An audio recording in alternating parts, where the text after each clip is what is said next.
Hey everyone, it's Nathan Rose here. I'm the author of the series of books on chess opening names. But today I'm going to show you something practical to do with the chess openings, and that's how to remember them. Now every chess player can identify with this, right? I'm sure that you can if you're listening to this. Whether you're a beginner or you're an intermediate player or you're an expert or a grandmaster, everyone has trouble remembering their openings. And it's no wonder. There's a lot to remember, and even if you've read a big fat book like this one, which is my main guide to how to play the openings better, even if you've read it, even if you've highlighted it, when it comes time to actually sit down to play a game, you might not remember what to do. So we're going to show you how to fix that. And there's a lot of benefits to remembering at least some opening theory. You can save time on your clock if you can play the first few moves without needing to figure it out at the board. Then that's time that you can spend later when you need to make some concrete tactical calculations or come up with a long-term strategic plan. So you can conserve time. You can also just be aware of what the most common ideas and traps are in the openings that you're playing. So then if your opponent deviates or falls into one of the traps, you'll be able to notice it and take advantage of it. But it's not easy to do, right? In the past you would have had to do things like write down the positions on paper flashcards, or maybe you just have to read the book over and over and over again until it finally sank in. And that would lead a lot of players to just throwing up their arms and saying, I'm not going to bother, I'm just going to play a nice game of chess without learning any opening theory. And if that's your approach, then that's fine. I mean, chess is a game after all, you can approach it however you like. But I do think that learning some opening theory over the last 12 months has been a real key to my improvement as a player, and I want to show you the tool that I've used to make that happen. Because we have the internet, we have the technology, we don't have to use paper or use these old-fashioned ways of remembering things. We have something called Chessable now. Now Chessable is a free online platform with some premium features. So I've got it up on the screen here. It's just chessable.com. I'll put that up on the screen and I'll also link to it in the description below. And this is my dashboard. So you can see that I've already set up a repertoire, both for the white pieces and for the black pieces. And I've also bought a few courses, 100 Endgames You Must Know, The Complete Chess Swindler, and The Art of Attack in Chess. So this is Chessable's business model. They make it free to sign up, but once you have signed up, then you can go to their courses and you can buy courses which have been created by other players. Some of them are really good, actually. Some of them come with video as well, so you can get a video instruction on how to play openings or their thinking on endgames or strategy. And there's a lot of them. They have discounts quite often, so if I were you and you want to buy something, I'd never pay full price. I'd always just wait for there to be a discount, because they happen pretty often. But anyway, we're not looking at that part of Chessable. We want to explore the free to use part, which is how you can set up your own opening repertoire. So what you want to do is you want to go into Tools and create a course. This is if you're setting it up for the first time. Now they have their own explainer video, but you're watching me, so you don't need that. I'm doing the explainer video. So I give it a name like My Opening Repertoire. I think that's how you spell repertoire. Anyway, and you can give it a category, and I like to give myself a different course to organize my openings with the white pieces and openings with the black pieces, but it's up to you. Let's say we do with both. So we submit it, and that's it. You've actually created your course. There's obviously nothing in it yet, but when you go back to your dashboard, it'll be there, My Opening Repertoire. So then you go into the repertoire and you can see there's nothing in it yet. So you've got to create something new. What you do there is you go to Tools again and you go to Opening Explorer. This is going to bring up a chessboard And I'll just give an example of an opening that I'm learning at the moment. I'm learning the Sicilian knight-off. So we can flip the board around so we get it from the black point of view. And you can start making moves, which you're going to start recording down here. And you basically create one variation, and each variation you create one at a time is going to be something that you can train and drill.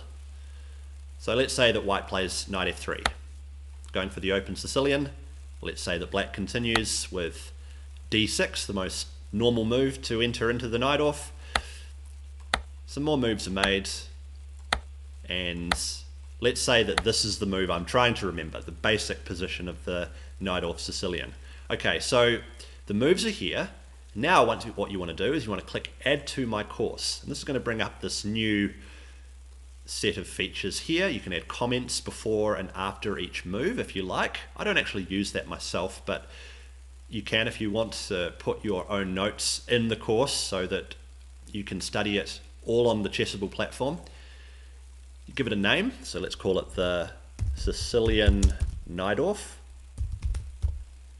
and then you select a course that you want to put it in. My opening repertoire, the one that we just created.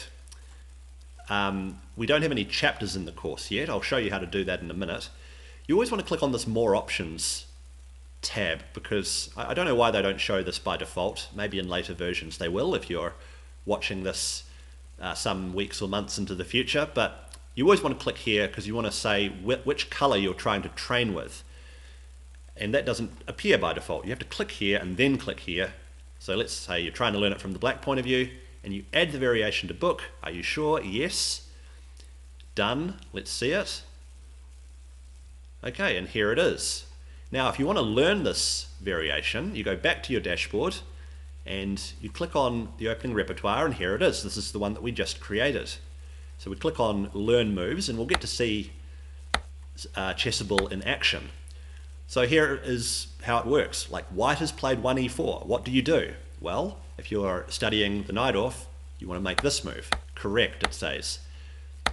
Now, this interface is a little bit different when you're first learning it for the first time, but you can see it's actually showing you the move, and then it's asking you to do it straight away. Okay, so it's showing you white's played d4. It just showed you the move to capture, and this is what you do. And after I do this, it's going to show both white's next move and black's next move, so you pay attention to both, and then you'll have to make black's next move. Okay, knight here, and then the knight comes here.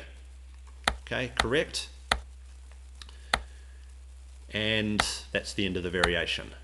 Okay, now that it's shown you, you have to come up with the correct moves on your own. So it's not going to show you black's move, you've got to remember it. So let's see if I can remember all the moves to get into the knight off. I should be able to. I've been studying this quite hard lately. Knight f6, knight c3, knight c6. No, actually. So it's easy to not pay attention. a6, that's the knight off. It might be worth showing you what happens if you get one wrong. Okay, so let's say that I play here. Incorrect. And then it'll show you the correct answer. But it keeps going for the rest of the variation that you're training. But then at the end, for the one that you got wrong, or for any moves that you got wrong, it's going to make you get it right 3 times by default before it'll let you move on. Okay, so it's d6, and it's going to test me again, d6, and this is all to try and get it into your mind, okay? So we've learnt the Sicilian knight off, at least to get into the basic position after 5 moves. And in some time, you can see here, in 3 hours 59 minutes, it's going to make this variation due for review. The really nice thing about Chessable is that it's keeping track of which variations that you are remembering easily, and it'll give you those variations less often. And the ones that you keep getting wrong, it'll give you those more often. So you're training your weakness and not spending too much time on variations that you've already memorized. So I do want to show you one more thing. When you are setting up the move in the first place, you can actually set it up by editing it. You can also edit the variations. after you've created them, you can start your training from a certain position. So let's say that I don't want to have to go through after 1e4 to play c5 and knight f3 to play d6. Let's say that I've remembered that much. What I want to remember is what to do after white plays d4. So I don't want to learn the first two moves for each side. I just want to start after d4. You check this box. d4 is the key move. And then you save that and go back to the variation. Back to the variation this way. You can also do this. At any point, you can click to study the moves, even if they're not up for review. So you notice that those first two moves were already on the board. That's what I wanted to show you. So I'm only having to study 3 moves instead of 5 now, if I trust myself that I've remembered the first 2. Okay, so let's also show you how to set up chapters. It's a little bit hidden. You have to go into the course and click on this, the Advanced Control Panel. And you click New Chapter. Let's call it Sicilian. Add the chapter. And now you can actually put the variations into chapters. So it's an extra level of organization. You have courses at the top level, which are these things right here. Then when you click into a course, I'll click into one of mine, you've got chapters, and then within the chapters you've got variations. So I'm now in my main repertoire, and you can see that I've got a lot of these set up, right? This is just for the Sicilian. Again, it all depends on how seriously you want to take your chess. For the white pieces, I've got 436 variations. For black, I've got 326, and I'm always adding to it or editing it. This is one more thing I want to show you. That once you have got your variation, let's go back to the one that we just created in our new course. You can create starred positions, which I find to be a really useful feature. So let's say that you're learning the opening, and let's say that you've got a few of these set up, but you're not liking one of the moves, or maybe you're thinking, well, what do I do after I've played the last move that I've got in the variation at the moment? I want to go a bit further and just study what to do if my opponent plays a certain move. Okay, so let's say that I want to star the move a6. Click up here, this star, which was grayed out before, but if you click it, you can see it's turned into a yellow star, and then when you go into the saved positions, you can see that it's there, and it's a way of keeping your opening repertoire fresh. So adding to the repertoire, editing it. If you find that you're just not getting positions out of that line that you like, you can go in, you can delete variations, you can add to variations, and yeah, with the starred positions, I anyway find this very useful to remind myself which positions I want to go back to and change later. Now you'll notice a couple of things when you start using Chessable is that they try and turn it into a bit of a game. And this has got a lot in common with the language learning platform Duolingo. Maybe some of you watching will have used Duolingo before to try and learn a new language. They have things like rewards, they have things like new levels that you can get up to. So Chessable has these things called rubies. So every time you study, you get rewarded with a ruby or sometimes more rubies. You can also earn rubies in other ways, such as by contributing to the forum. And you also have a streak. So I don't know if this is something to be proud of or not, but I've got a 229-day streak. So I've used Chessable every day for more than half a year. So if I can remember my openings, it's no wonder, because I have been using this platform quite a bit. They do have premium features as well, which I'll just touch on briefly. Like I said, it's free to do everything that I've shown you so far, but if you do want to pay the monthly fee, then Chessable will also keep track of your difficult moves. These are moves which you keep getting wrong all the time, and they'll put them into a convenient little category for you. So you can see here for white, I've got 50 of these difficult moves. And if I want to, I can click here and it'll list them all for me, and I can make this part of my daily study as well. And eventually, if you get these difficult moves right a few times in a row, then these moves will disappear from the list, and the new ones will add to the list if you forget them, and it all works quite well. I mean, I think it's worth the money, but it's up to you, of course, whether that's within your budget or not.